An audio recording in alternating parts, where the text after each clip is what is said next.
What's up guys, welcome to another video. Today we are going back to France once again. This was, I think, the last round of the Dinan series. Another crit, they're all around, these ones are about 90 minutes in length, so another pretty cool crit. This one was wet, and my brakes were rubbing for the first hour of the race. They managed to sort themselves out after a while, but yeah, so I wasn't having a great time for the first hour. It was, yeah, pretty grim, and it was cold, so all in all, the first part of the race, it was not looking great for me. But I managed to pull myself together and get into the lead out train for the last few laps. So we jump on board here with 2 laps to go, and Guy is on the front. I'll put his channel link in the description below. But yeah, let's get right into it. So, you know, riding through, I like to shout some words of encouragement whenever there's a guy in front of me in the lead out train or the lead out man. I think it's just good motivation. And likewise, if I'm on the front, I want people to shout at me because it gets me gassed up, you know. So yeah, these corners, the grip wasn't actually too bad. I don't know if it was the road or I had, I think, 55 PSI, maybe 60, yeah, 55 to 60 PSI on my tyres, 25C. I should have gone 28, but I didn't end up changing them over in the end. But still had some pretty good grip. It just took me a while to, you know, get that confidence dialed in.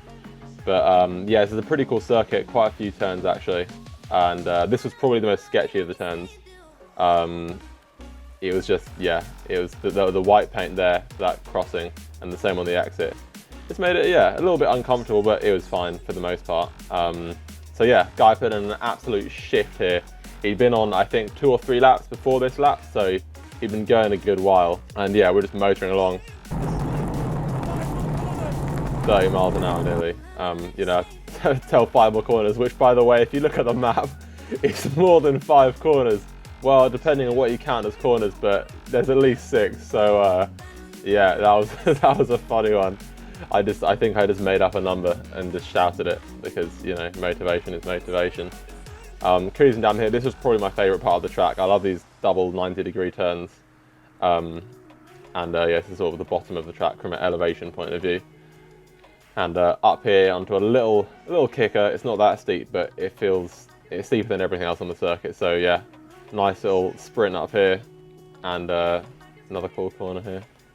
But yeah, still shouting stuff. Honestly, I couldn't even make out the rest of the stuff I was shouting, but I'm not sure if it matters too much at that point. Just anything, just to get that adrenaline pumped up.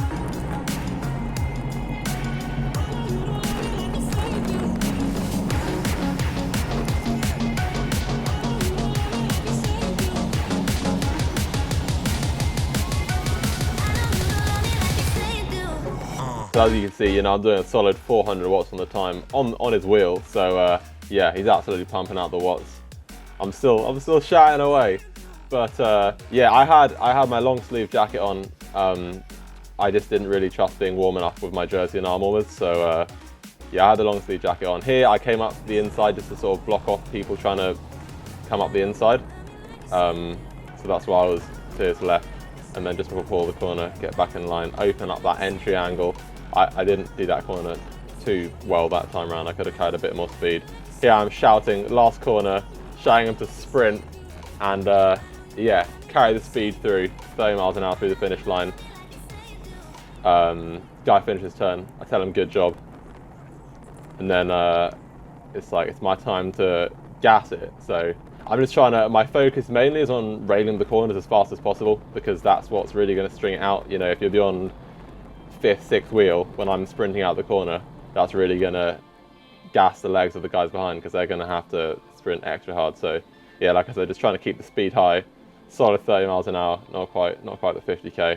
I have been working kilometers an hour, but I've got both here because you know, for the American viewers, for the British viewers, or some, I don't even know. These days it's a 50-50 split it seems, but I've had to convert to kms. That was the last time through that sketchy corner, sprinting out here. I think I averaged about 500 watts for the last lap, or for the last 3 minutes or something, which is not crazy, but considering all the corners and stuff and the time you're not pedaling, it's not too bad. So I was content with that. Again, this corner I was, yeah, like I said, just absolutely railing it as much as possible. You could actually pedal through that corner, although I'm not sure if I did that time. And maybe the same for this next one. So here's another tricky bit. There were some laps riders coming up, and obviously I still don't speak French, so in an effort to shout at them just to make them aware that we're there, I think I just grunted pretty loudly. So yeah, that wasn't really much of a problem in the end. Come up this corner here, I was like, yeah, I'm gonna gas it up here, proper gas it.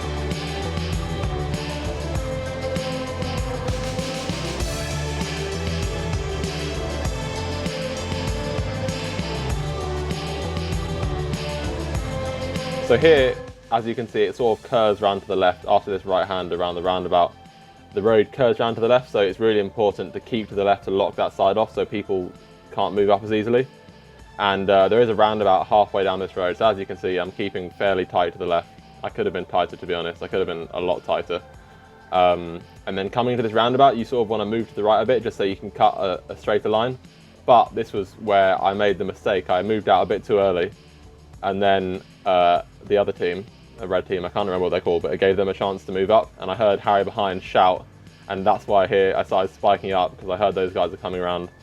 I didn't quite react fast enough to keep, you know, beside this guy, and which would have been a nice line for the corner. So I'm on his wheel all of a sudden. I've got Harry and Enzo behind me. So I get a nice slipstream here actually, but obviously I've been on the front for a lap. But Enzo, my teammate, was behind, and he managed to get the dub. I managed to keep third, and Harry was, I think, just behind as well. So as a team performance, I was pretty damn good. We got the dub. I was pretty worried after that mistake that I'd sort of mess it up a bit, but it wasn't too bad. And yeah, it all came together nicely. Anyway, that concludes another of my French races. Some of the most fun I've ever had racing, honestly. If you're thinking about going to France to race, it's incredible. The crowds are great, the racing is great, the circuits are great. It's very fun. So yeah, I recommend it. Anyway, that's going to be the end of the video. I hope you enjoyed it. Give it a like, give it a thumbs up, share it, and thanks for watching.